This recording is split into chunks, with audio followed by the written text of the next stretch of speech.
Have you ever felt overwhelmed by your stuff? I did. So I decided to live with less for 90 days. Here's what happened. 3 months ago, I was drowning in things. Clothes I never wore, gadgets I never used, and a constant stream of new items I thought I needed. I was stuck in a cycle of consumption and it was exhausting. So I made a bold decision. I embraced sustainable minimalism. I didn't just declutter my space, I redefined my relationship with possessions, consumption, and the planet.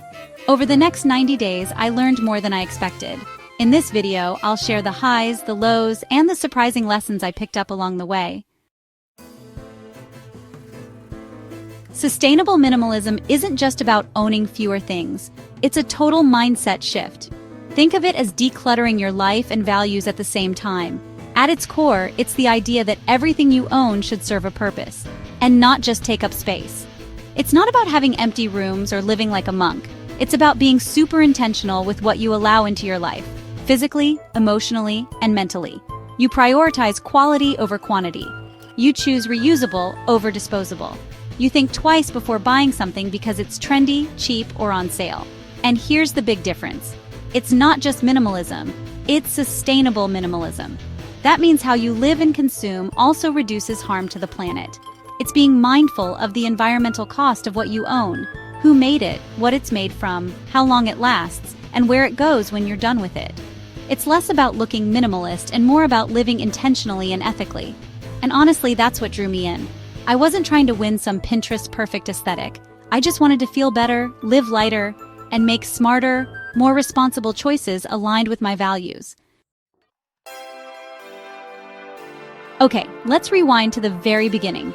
I was standing in the middle of my bedroom, staring at my closet, completely overwhelmed. It was packed with clothes I hadn't worn in years. I bought the pieces because they were trendy, not because I liked them. It was cheap stuff that fell apart after a few washes. Sound familiar? So I grabbed a notebook and I wrote 3 simple questions. What do I need? What truly adds value to my life? What am I holding on to out of guilt or habit? And wow, asking those 3 questions cracked everything wide open. Let me be real.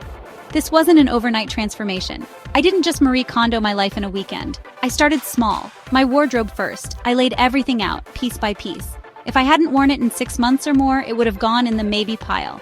If it didn't fit or felt uncomfortable, it was gone. I donated what was still in good condition. I responsibly recycled the rest. Then I moved to the kitchen. I realized I had 3 sets of measuring cups. Why? I have no idea. I also had 6 mismatched mugs, half of which I never used. I kept the essentials. The rest? Gone. Next was digital clutter. I unsubscribed from newsletters I never read, deleted dozens of apps that drained my time, organized files, and finally cleared out my email inbox. The mental relief was real. Little by little, room by room, I edited my life. Not everything went away, but everything that stayed had a purpose. Now let's talk about the hard part, because yeah, this process wasn't all peaceful vibes and joy sparks. Some stuff was just hard to let go of. That sweater from college, my grandmother's old teacups, and gifts from people I didn't even talk to anymore. I realized I was attaching memories to objects, as if tossing the thing meant tossing the memory. But you know what helped? Taking pictures. I created a little digital memory album. That way I could keep the sentiment without keeping the clutter. When friends or family visited, they'd ask why I had so few things. My mom legitimately thought I was having money problems. Someone even asked if I was going through something. Minimalism can confuse people because it's different, but I learned to stand my ground and explain that I was doing this for myself, not because something was wrong. Impulse buying? Still a temptation, especially online. Free shipping, flash sales, treat yourself culture. At first I slipped a few times. But I started asking myself 3 questions every time I wanted to buy something. Do I need this? Do I already have something like it? Can I wait 24 hours before deciding? That 24-hour pause worked wonders. 9 times out of 10, the urge passed. It taught me that most of my past purchases were emotional reactions, not real needs. This one surprised me the most. I felt guilty getting rid of expensive items, things I barely used, or gifts, and I feared I might regret letting something go. What if I needed it later? But I realized that holding on to things out of guilt is like paying rent for emotional baggage. Letting them go if they no longer serve you is okay. That's not wasteful. That's responsible. This is where things got good. The benefits hit me like a truck once I passed the emotional resistance and the awkward transition period. And not just one benefit, many. I was shocked by how much money I started saving. I used to drop $100 here and there on clothes, decor, gadgets, little things that added up.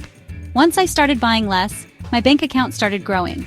I even started a minimalism savings jar to track how much I saved by saying no to non-essentials. By month 3, it was over $600. That's real. This one is huge. When your space is clean, your mind is clearer. There's science behind it too. Clutter causes stress. The visual noise triggers your brain into thinking there's unfinished business.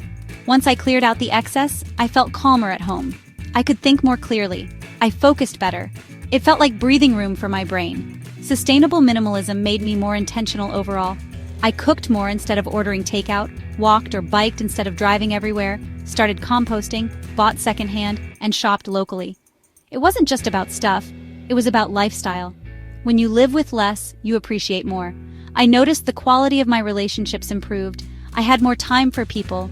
I enjoyed simple joys, morning sunlight through the window, fresh sheets, and a good meal. It sounds cliche, but it's true. You stop chasing more and start loving enough. This might be the most crucial part. I reduced my footprint by buying less and choosing better, like reusable products, thrifted clothes, and low-waste goods. I looked into stats, and the average American throws away over 80 pounds of clothes yearly. I didn't want to be part of that anymore. Sustainable minimalism gave me a way to align my lifestyle with my values. I wasn't just doing this for myself, I was doing it for the planet too. So here's the truth. You don't need to throw everything out or live in a white box to be a minimalist. Minimalism isn't a goal, it's a tool, a way to filter out the noise and live with intention. Sustainable minimalism takes that even further. It helps you live lighter on the planet too. If there's one thing I learned after 90 days, it's this. You don't need more to be happy. You need enough space, time, and clarity to live the life you want without all the extra stuff weighing you down.